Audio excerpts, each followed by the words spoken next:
Rob Handler, did you get the chance to play the Call of Duty beta at all? No, I did not, unfortunately, but I did get to comb through a lot of footage of Eric Tay over here playing it. I'm more into your guys' opinions. I mean, you know, how it plays is something completely different from what I've seen, but it looks like, COD.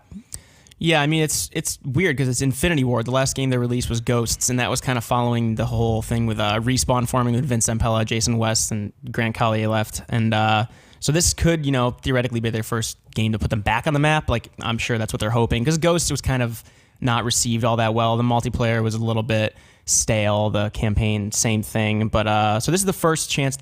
I think tomorrow it goes wide to the public on PS4. It's either tomorrow or today, but right now it's closed beta. And you and I played. We streamed it yesterday, Eric. What are your overall thoughts so far? How does it feel?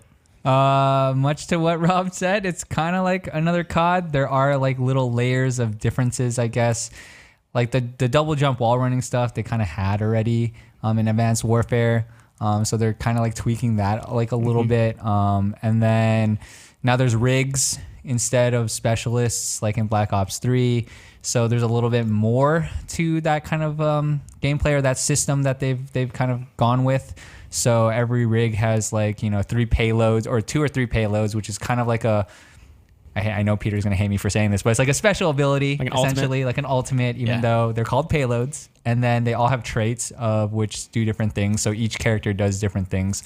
And certain abilities will probably play better for certain like game types and whatnot. So it's just, I guess, another extra layer, but it's not that different. And then the weapons, you can craft them now, which is slightly different, or get them in boxes, which you do like quests or just log in daily and you get keys and you open them and you just hope to God you get a epic, I guess. Which the loot crate system is kind of pervasive in shooters now. I mean, Overwatch has had a big deal. It was like the aesthetic, the skins and the emotes and whatnot earlier this year.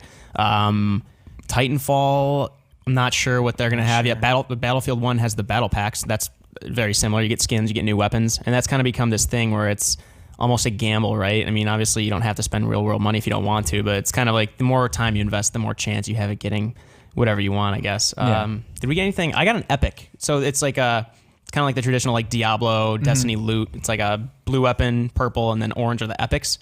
I got an epic for a weapon, and then I didn't actually have the weapon itself unlocked until like level 20 or something. Yeah. So it didn't matter. At least in the beta it didn't. I don't know if that's going to change, but you also have these factions, right? What are they called? The mission teams? Yeah. So there's like the Wolverines, there's other factions. Can you explain how those work? So I didn't go too in depth with them, but it just seems like they're kind of like your faction that you like pledge your allegiance to, so to speak. You get missions from him to do certain objectives within the game that you're playing. So it's like headshots or like double kills or payload kills or something like that. And every time you do that, you slowly level, so you have 2 things you're leveling, right? You're leveling your core level, which allows you to access more guns and gear and stuff like that, as well as the rigs. And then you have kind of your faction, which also unlocks like guns and stuff like that. So, and I think he gives you keys and salvage and materials and stuff like that. So it's just kind of getting you to do all these little extra, like almost like bounties, like in Destiny. So it's like, oh, while you're playing the game, try to get headshots. You get headshots, you'll level up your faction reputation, and you'll get benefits from it. Kind of a little layer. It's like they just added even more layers to the progression, like every single shooter does now. I feel like maybe not every single, but a lot of the military shooters do that. Right now, you have mission teams to worry about. You have the legendary weapons and the crafting to think about. You have just these. I mean, obviously, you're unlocking things like call signs and whatnot, but you have like aesthetic things for your the different rigs. So the rigs, not to keep like pointing out hero shooters or MOBAs, but like that's kind of becoming a thing because Titanfall 2 has the mech or the Titans themselves are like characters now with superpowers rather than a heavier light with specific loadouts that people are going to go for. But we can get into that like probably next week more with Titanfall 2. But it's kind of this ubiquitous thing now where the hero shooters kind of invading military shooters now because like the rigs, like specialists in Black Ops 3 were kind of the inception of this idea with Call of Duty, right? You had these different characters that you could recognize them and know that Sparrow's longbow is pretty dangerous. If you see the sonar pulse, she's kind of like picking out people with radar and whatnot. It's not only about how you play those characters, it's about how to know how to counter them. Have you found that to be pretty deep in the beta so far? I didn't notice it as much as like you would like in Overwatch, but I mean, obviously when you see someone have their payload out, especially if it's like a weapon type like based one, you definitely want to try to kill them as fast as possible or run away or try to get to a spot where like your team can team fire them. Sure. So like, you know, if is it Synaptic or Synaptic. He can go into that like kind of robot dog mode, right? Where he basically can wall run or run on the ground, and then he one shots you with melee.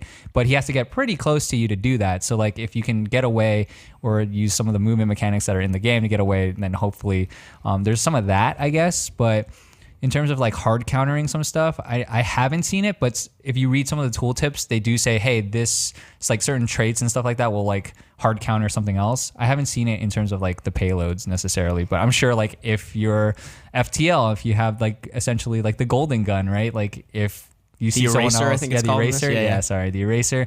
If you see, you know, someone else with, you know, the steel warhead or whatever, like you can just shoot them, and like that's how you deny. It's kind of how it was in Black Ops 3 in a way too. I think one thing like a lot of people are curious about, I don't know how much you've seen it yet, Rob, but I think people saw that they said they might be like using the low gravity in cool ways during multiplayer. At least we hope they would. But now, right now on the, what's the map? That close quarters. Frontier. It's like these hallways and sight lines.